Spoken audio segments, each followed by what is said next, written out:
نحمده ونستعينه ونستغفره ونعوذ بالله من شرور أنفسنا ومن سيئات أعمالنا من يهده الله فلا مضل له ومن يضلل فلا هادي له وأشهد أن لا إله إلا الله وحده لا شريك له وأشهد أن محمدا عبده ورسوله.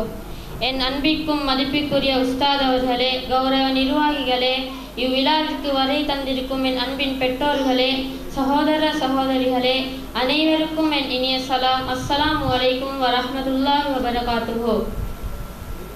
நான் இன்று உங்கள் முன்னிலையில் எங்கள் நபிகள் நாயகம் முஹம்மது ஸல்லல்லாஹு அலைஹி வஸல்லம் அவர்களின் மீது அன்பு கொள்ளோம் எனும் மகுடன் தாங்கி ஓர் உரையாற்ற விளைகின்றேன்.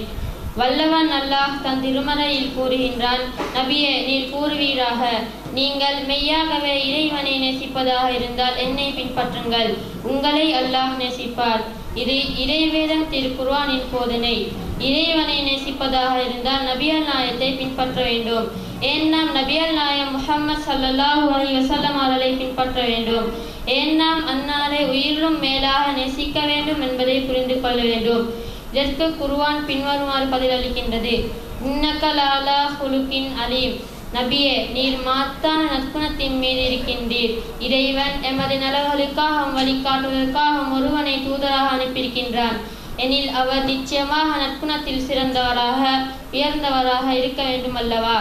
ஆம், மனிதனுக்கு மனிதன் வாழ்க்கை அமைப்பு வேறுபட்டு இருந்தாலும் அவ்வாறு வேறுபட்ட ஒவ்வொரு மனிதனும் பின்பற்றத்தக்க முழுமையான முன்மாதிரி நற்குணத்தின் குன்றாக வாழ்ந்து காட்டியவரே பாசத்துக்குரிய அன்னலார்.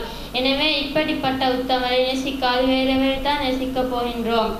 அவரது வாழ்க்கை பண்புகளின் முழுமை, குணங்களின் சேரம் பங்காத மணிவிளக்கு, மாத்தான சரித்திரம். நாம் எப்படிப்பட்ட வாழ்க்கை அமைப்புக்குரியவர்களாக இருந்தாலும் நாம் பின்பற்றத்தக்க அழகிய முன்மாதிரி என் பாசத்துக்குரிய நபிகள் நாயகத்திடம் இருக்கின்றது.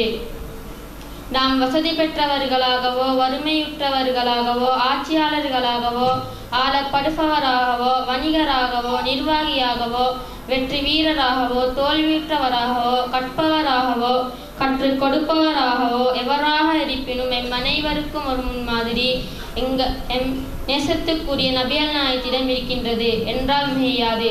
மழலை பருவத்திலே பெற்றார்களை இழந்து சிறுவனாக வளர்ந்த போது ஆடு மேய்க்குமோர் இடையராக சமூகம் வயசரித்த போது அபூ தாலிப் பள்ளத்தாக்கில் காணிப்பாரற்ற ஒரு ஏழையாக, மக்கா நகரத்தில் ஒரு சின்னஞ்சிறு வியாபாரியாக, நம்பிக்கை நாணயம் மிகுந்தவராக, நடுநிலை நீதி தவறாதவராக, வானவர்களின் தலைவர் ஜிப்ரீல் அலைஹிஸ்ஸலாம் அவர்களுக்கு முன் ஒரு மாணவராக, இறை அறிவிப்புகளை போதிக்கும் ஓர் அறநெறி போதவராக, மதீனா நகரத்தின் ஒரு ஆட்சியாளராக, இவ்வாறு அடுக்கிக் கொண்டு செல்லும் அளவுக்கு நபிகளாரின் முன்மாதிரி விசாலமானது, பரந்து விரிந்தது. என் அன்பின் இஸ்லாமிய நெஞ்சங்களே, தன் நற்பண்புகளால் மாய்ந்த உள்ளங்களை வென்றெடுத்தவராக, இறை வேதத்தின் செயல் விடயமாய், இறை தூது துலத்தின் பல்கலைக்கழகமாய், சமூகத்துக்கு ஒரு உதாரண புருஷராக மறுமை நாளை திகழவிருக்கும் எம் சுவனத்து தலைவர் அன்னலாரினை மனதார நேசிப்போம், இறை அன்பை பெறுவோம், அதற்காக என்றென்றும் பிரார்த்திப்போம் என்று கூறி விடை பெறுகின்றேன். வஸ்ஸலாம்.